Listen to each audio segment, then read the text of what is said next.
तो नमस्कार दोस्तों, एक और नई वीडियो में आप सभी का स्वागत है।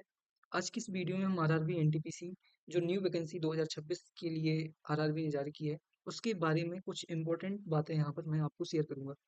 तो इस वीडियो में हम सबसे पहले देखेंगे कि आपकी 2026 के लिए नंबर ऑफ वैकेंसी क्या रहने वाली है। फिर हम देखेंगे कि पीवाईक्यूज़ की इम्पोर्टेंस इस एग्ज़ाम में कितनी ज़्यादा है।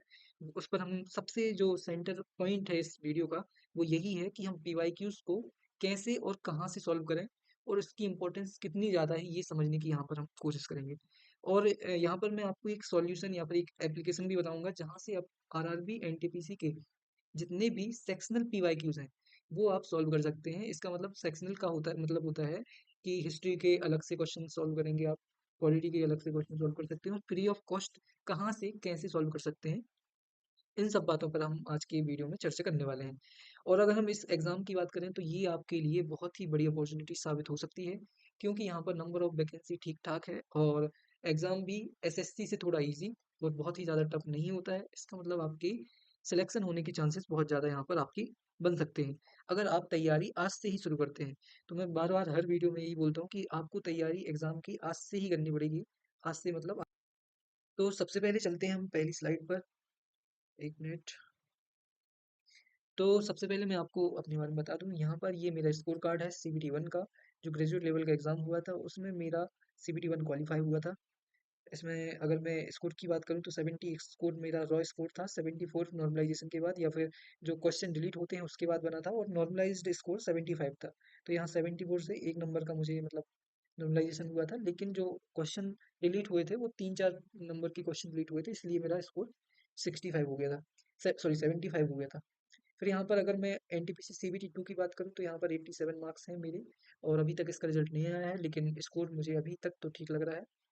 फिर इसके बाद मैं आपको बताऊंगा कि 2026 में नंबर ऑफ वैकेंसी कितनी आई हुई है। तो यहाँ पर नंबर ऑफ वैकेंसी अगर हम ग्रेजुएट लेवल की बात करें तो 5810 है और अगर हम यूजी लेवल की बात करें, अंडर ग्रेजुएट लेवल की, तो उसमें जो वैकेंसी है वो 3058 वैकेंसी आपको देखने को मिलेगी। और अलग अलग आरआरबीज में नंबर ऑफ वैकेंसी अलग अलग है, तो आपको अपनी चॉइस के आधार पर, अपनी नज़दीकी आरआरबी के आधार पर इस आरआरबी को सिलेक्ट करना है, ताकि आपका सिलेक्शन संभव हो सके।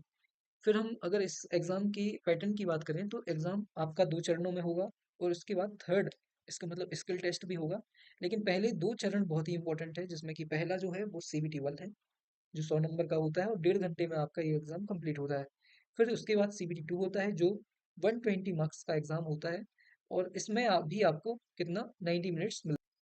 तो कुछ इस प्रकार का आपका सीबीटी 1 और सीबीटी दोनों ही, सीबीटी 2 दोनों ही होने वाले हैं। और इसमें अगर हम वेटेज की बात करें तो जीके का वेटेज दोनों ही सीबीटी 1 और सीबीटी 2 में ठीक ठाक देखने को मिलता है। यहाँ पर 40% और यहाँ पर सीबीटी 2 में 42% का वेटेज आपको यहाँ पर देखने को मिलेगा।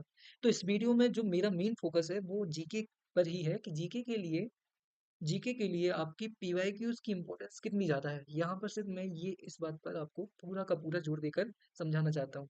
अगर आपने 2025 का सीबीटी 1 दिया है और आपका एग्ज़ाम नहीं हुआ था, तो आपको ये वीडियो अंत तक देखना है। और अगर आप सीबीटी 1 पहली बार देने वाले हैं, तो भी आपको ये वीडियो पूरा ही देखना है, क्योंकि इस वीडियो में मैं बहुत ही इंपॉर्टेंट चीज़ आपको बताऊँगा और ये आपको एग्ज़ाम क्लियर करने में बहुत ही ज़्यादा मदद या फिर हेल्प करने वाली है। तो अगर इस एग्जाम में हम बात करें history, geography, Indian polity, basic economy, computer और जनरल साइंस की, तो ये जितने भी सब्जेक्ट हैं ये सारे सब्जेक्ट स्टैटिक होते हैं। मतलब इसके जो क्वेश्चंस हैं वो हर साल रिपीट होते हैं। मतलब अगर आप एएलपी, आप ग्रुप डी या फिर एनटीपीसी या फिर रेलवे के द्वारा जितने भी एग्जाम लिए जाते हैं, उन सारे एग्जाम्स का एनालिसिस करेंगे तो आप पाएंगे कि इन सारे सब्जेक्ट से हमेशा क्वेश्चन रिपीट होते हैं। इसीलिए पीवाईक्यूज हमेशा सॉल्व करने चाहिए और मैं कहता हूँ पहले ही दिन से आपको पीवाईक्यू सॉल्व करने चाहिए। क्योंकि जब हम पीवाईक्यू सॉल्व करते हैं तो जो आरआरबी एनटीपीसी में जितने भी प्रीवियसली इंपॉर्टेंट क्वेश्चन हैं वो तो हम पढ़ ही लेते हैं, साथ ही हमें ये भी पता चल जाता है कि लूसेंट जैसी बुक से आपको कौन कौन सी चीज़ें पढ़नी है और कितनी सारी बेकार चीज़ें या फिर जो आपके एग्जाम के लिए इंपॉर्टेंट नहीं है वो छोड़नी भी है। क्योंकि अगर आपको कोई एग्जाम निकालना है तो उसमें सिर्फ पढ़ना जरूरी नहीं है, छोड़ना भी बहुत ही ज़्यादा जरूरी चीज़ है। तो वो छोड़ना क्या है वो कैसे पता चलेगा, जब आप पीवाईक्यू सॉल्व करेंगे, बहुत सारी पीवाईक्यू सॉल्व करेंगे, तभी आपको समझ में आएगा कि लूसेंट में इंपॉर्टेंट चीज़ें क्या हैं और इंपॉर्टेंट चीज़ें आपको कैसे पढ़नी है। तो पहले ही दिन से आपको क्या करना है, पहले ही दिन से आपको पीवाईक्यू सॉल्व करना स्टार्ट करना है। ठीक है। तो पीवाईक्यू सॉल्व करने के बाद उसके बाद जब आप लूसेंट पढ़ेंगे तो लूसेंट पढ़ने की जब आप पीवाईक्यूज लगा लेंगे तो आप सिर्फ वही चीज़ पढ़ेंगे जो कि आपको बार बार क्वेश्चंस में देखने को मिली थी। जैसे फॉर एग्जांपल मैं हिस्ट्री की बात करूँ तो हिस्ट्री में हमेशा क्वेश्चन बनते हैं आधुनिक भारत से। आधुनिक भारत में भी स्वतंत्रता के जितने भी संग्राम हैं, गवर्नर जनरल हैं, जितने भी एक्ट हैं जो कि सरकार ने जारी किए थे, वो सारे एक्ट से हमेशा क्वेश्चन बनते हैं। फिर ज्योग्राफी में अगर बात करूँ तो इंडियन ज्योग्राफी में जो दर्रे होते हैं वहां से हमेशा क्वेश्चन बनते हैं। भारतीय राज्यों की जो सीमाएं हैं वहां से क्वेश्चंस बनते हैं। फिर अगर हम आर्ट एंड कल्चर में बात करें तो लोक नृत्यों से क्वेश्चन बनते हैं। तो ये चीज हमको कब समझ में आएगी जब हम बहुत सारे पीवाईक्यू सॉल्व करेंगे। तो पीवाईक्यूज की इंपॉर्टेंस बहुत ज्यादा है। तो अब आपको पीवाईक्यू सॉल्व कैसे करने हैं, सबसे इंपॉर्टेंट बात है कि पीवाईक्यूज कैसे और कहाँ से सॉल्व करें। तो पीवाईक्यू सॉल्व करने के दो तरीके हैं। सबसे पहले या तो फुल लेंथ सॉल्व करो या तो सेक्शनल। फुल लेंथ का मतलब क्या होता है कि जो पूरा 1 से लेकर 100 तक सारे क्वेश्चन दिए होंगे आप वो सॉल्व करेंगे जो कि एग्जाम में आए हुए हैं, तो वो कहलाएगा फुल लेंथ। फिर दूसरा होता है सेक्शनल। जैसे कि हिस्ट्री के, अगर हिस्ट्री में 500 क्वेश्चन आए थे 2025 के एग्जाम में, तो वो सारे 500 के 500 क्वेश्चन आप अलग से सॉल्व कर लें। तो मैं कहूंगा आपको कि आपको सेक्शनल पीवाईक्यू ज्यादा ध्यान देना पड़ेगा, क्योंकि जब आप हिस्ट्री कर रहे होंगे तो आपको जरूरी है कि आप हिस्ट्री के सारे पीवाईक्यू सॉल्व करें। जब आप ज्योग्राफी कर रहे हो तो ज्योग्राफी के सारे क्वेश्चंस पीवाईक्यूज आपको सॉल्व करने पड़ेंगे। फिर जब आप पॉलिटी करेंगे तो पॉलिटी के सारे पीवाईक्यू सॉल्व करने पड़ेंगे। लेकिन अगर आप फुल लेंथ से सॉल्व करेंगे तो आपको बहुत ही ज़्यादा टाइम लगेगा, क्योंकि आपको फुल लेंथ में बीच बीच में आपको पॉलिटी भी मिल जाएगा, फिर मैथ्स भी मिल जाएगा, रीजनिंग भी मिल जाएगा। इसलिए सबसे अच्छा तरीका है वो ये है कि आप सेक्शनल पीवाईक्यू सॉल्व करें। तो सेक्शनल पीवाईक्यूज मिलेंगे कहाँ पर आपको? तो सेक्शनल पीवाईक्यूज आपको मिल जाएंगे टेक्स्ट बुक पर। फिर आपको मिल जाएंगे ऑफिशियल आंसर की पर। लेकिन ये भी फुल लेंथ के फॉर्म में मिलेगी, मतलब ये भी आपका क्या हो गया, कैंसिल हो गया क्या, कि यहाँ से भी आप नहीं कर सकते क्योंकि ये तो फुल लेंथ में मिलेंगे।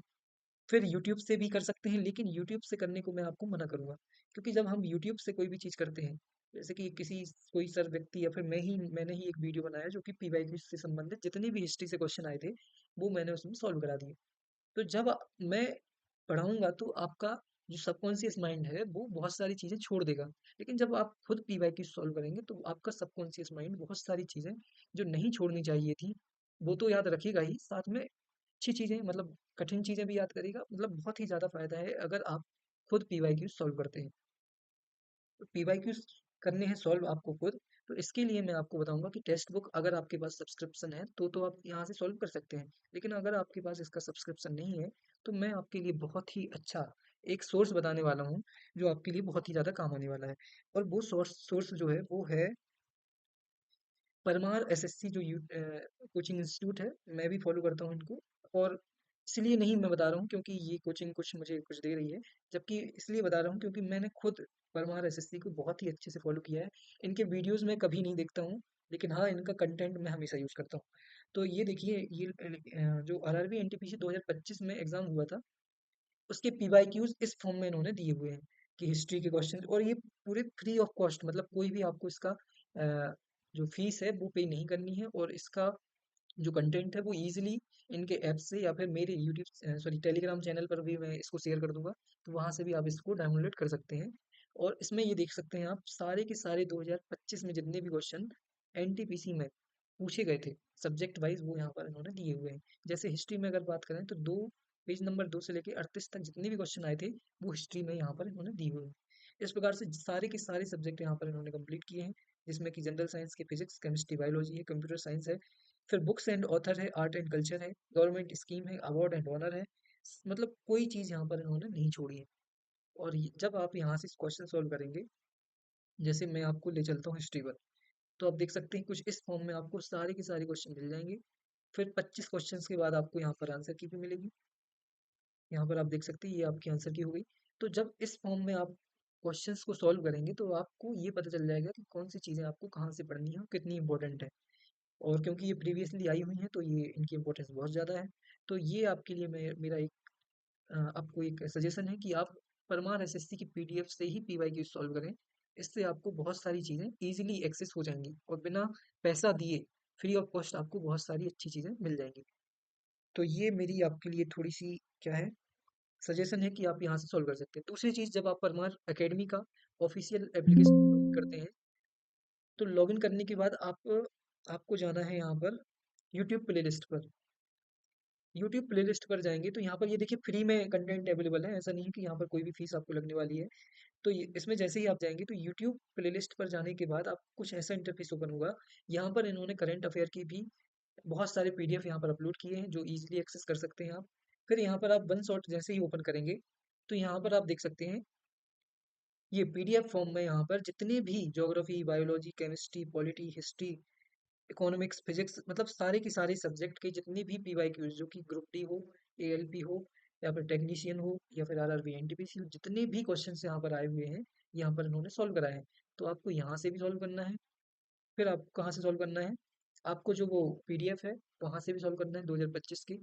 तो जब आपका एग्जाम होने वाला रहेगा तो एग्जाम के पहले तक आपके सारे इंपॉर्टेंट क्वेश्चंस आपके सॉल्व हो जाएंगे और आप बेहतर स्थिति में एग्जाम के पहले तक रहने वाले हैं। तो अगर आप भी इस प्रकार से पीवाईक्यू सॉल्व करते हैं तो आपका एग्जाम काफी अच्छा रहने वाला रहेगा। और अगर आपको ये वीडियो पसंद आए और आपको ये कंटेंट जो मैं आपको बता रहा हूँ वो पसंद आए तो प्लीज़ लाइक शेयर सब्सक्राइब करना ना भूलें। और ऐसे ही जुड़े रहिए मेरे साथ, मिलते हैं अगले वीडियो में, पढ़ते रहिए, ध्यान रखिए अपना। Thank you so much.